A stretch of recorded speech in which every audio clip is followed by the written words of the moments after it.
kita ketemu lagi di dalam forum Leadership Moment. Kali ini saya akan membahas tentang self-leadership.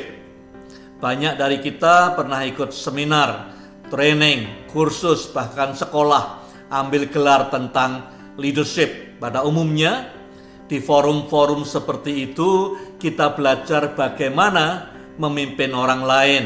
Tidak banyak dari kita yang belajar bagaimana memimpin diri kita sendiri. Sesulit-sulitnya kita memimpin orang lain, lebih sulit memimpin diri kita sendiri. Dalam memimpin orang lain, ukurannya bisa lebih jelas, sanksinya bisa lebih tegas. Dalam memimpin diri sendiri, kadang-kadang ukurannya tidak jelas, garisnya tidak jelas, dan sanksinya tidak mudah. Mustahil kita bisa memimpin orang lain dengan maksimal jika tidak berhasil memimpin diri kita sendiri dengan baik. Dalam video singkat ini saya mau mengusulkan 7 hal atau 7 langkah yang perlu diambil agar kita bisa memimpin diri kita sendiri dengan berhasil. Langkah yang pertama adalah memeriksa fondasi kepemimpinan kita. Fondasi kepemimpinan kita adalah self-identity atau identitas pribadi. Self-identity ini terdiri dari 2 unsur. Unsur yang pertama adalah self-acceptance. Apakah kita bisa menerima keberadaan diri kita sebagaimana adanya? Coba diperiksa masing-masing kita, apakah kita bisa mensyukuri keberadaan kita sendiri, atau kita terus pengen jadi seperti orang lain. Banyak orang ingin jadi seperti kakaknya, seperti adiknya, seperti temannya. Itu tandanya self-acceptance-nya tidak sehat. Unsur yang kedua adalah self-worth. Apakah kita bisa melihat bahwa diri kita ini berharga dan bisa memberikan kontribusi penting di dunia ini? Kalau kita melihat bahwa diri kita tidak ada harganya, maka kita akan minder, kita akan rendah diri, dan fondasi kepemimpinan kita akan rentan, tidak kuat. Jadi yang pertama, kalau mau memimpin diri sendiri dengan baik, periksa fondasinya. Pertanyaan pertama, apakah saudara bisa menerima keberadaanmu, bisa mengucap syukur atas dirimu sebagaimana adanya? Yang kedua, periksa apakah self-worth saudara atau harga diri saudara sehat. Saudara yakin ada kontribusi yang sudah bisa berikan buat dunia, buat organisasi. Kalau 2 hal ini sehat, maka fondasinya kuat. Langkah kedua setelah memeriksa fondasi, saudara perlu temukan purpose hidupmu. Bagaimana saudara bisa memimpin hidupmu kalau purpose hidupmu tidak jelas? Kalau sampai hari ini kau tak tahu purpose hidupmu apa, ambil waktu berdoa. Karena yang tahu purpose-nya tentu yang buat. Yang membuat saudara adalah Tuhan. Dia paling tahu kenapa dia buat saudara. Jadi cari tahu dari Tuhan, saudara dihadirkan Tuhan di dunia ini untuk purpose apa. Dan fokus pada purpose hidupmu. Langkah nomor 3, establish your value. Value itu seperti boundaries.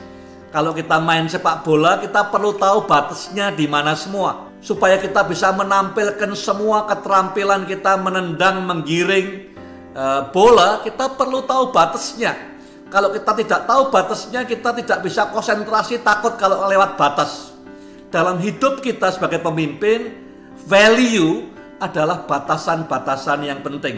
Establish value hidup saudara berdasarkan firman Tuhan.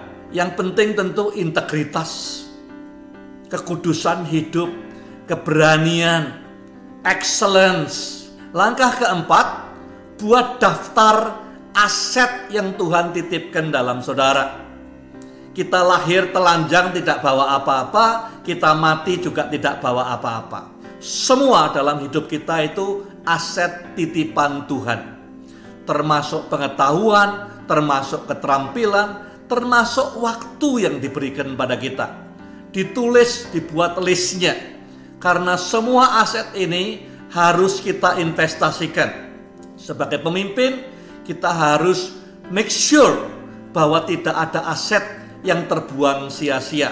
Semua aset dalam hidup kita, baik itu network, koneksi, pertemanan, pengalaman, pengetahuan, gelar, uang, waktu, semua harus ada dalam list untuk diinvestasikan dalam hidupnya orang lain. Yang nomor 5, rencanakan pertumbuhanmu. Satu-satunya tanda bahwa ada kehidupan adalah pertumbuhan. Demikian juga dengan saudara dan saya, kepemimpinan kita harus bertumbuh. Jadi kita harus buat perencanaan. Misalnya, saya mau baca buku tentang leadership, 1 buku setiap bulan. Atau melihat YouTube 1 tentang leadership setiap minggu. Atau saya mau ikut seminar yang diurapi tentang kepemimpinan setahun 2 kali. Nomor 6 yang penting adalah mengorganisir secara intentional gudang habit kita. Kita untuk maju perlu berubah.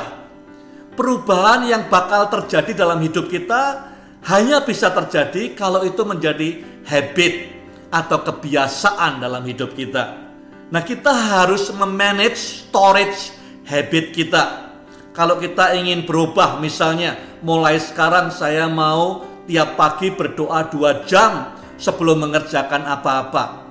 Atau saya mau berkonsultasi dengan mentor saya setiap bulan sekali. Maka kalau mau terjadi harus dibuat habit. Kalau bisa minimal tiap 6 bulan ada habit leadership baru yang kita tanamkan dalam hidup kita. Yang terakhir, biasakan untuk evaluasi hidup kita. Evaluasi bisa sendiri. Apakah ambil waktu solitude 3 hari dalam setahun atau sehari setiap kuartal untuk mengevaluasi. Atau evaluasi bisa lewat accountable partner. Minta feedback dari teman-teman kita, minta feedback dari orang yang kita pimpin, minta feedback dari mentor kita. Evaluasi penting supaya terus kita bisa memperbaiki self leadership kita. Kalau kita bisa maksimal memimpin diri kita sendiri, maka kita akan lebih maksimal memimpin orang-orang lain. 7 hal atau 7 langkah yang saya usulkan. Nomor 1, periksa fondasi kepemimpinan kita. Apakah bisa menerima keberadaan diri kita sendiri, mengucap syukur atasnya? Apakah percaya bahwa saya berharga bagi Tuhan, bagi dunia ini? Nomor 2, temukan purpose hidup kita, tujuan hidup kita. Nomor 3, establish, bangun value, batasan-batasan hidup kita. Value menolong kita mengambil keputusan di masa-masa yang sulit. Nomor 4, buat list semua aset yang Tuhan titipkan pada kita. Nomor 5, rencanakan pertumbuhan kepemimpinan kita. Nomor 6, manage habit storage hidup kita. Kembangkan habit-habit baru setiap 6 bulan. Nomor 7, evaluasi kepemimpinan kita.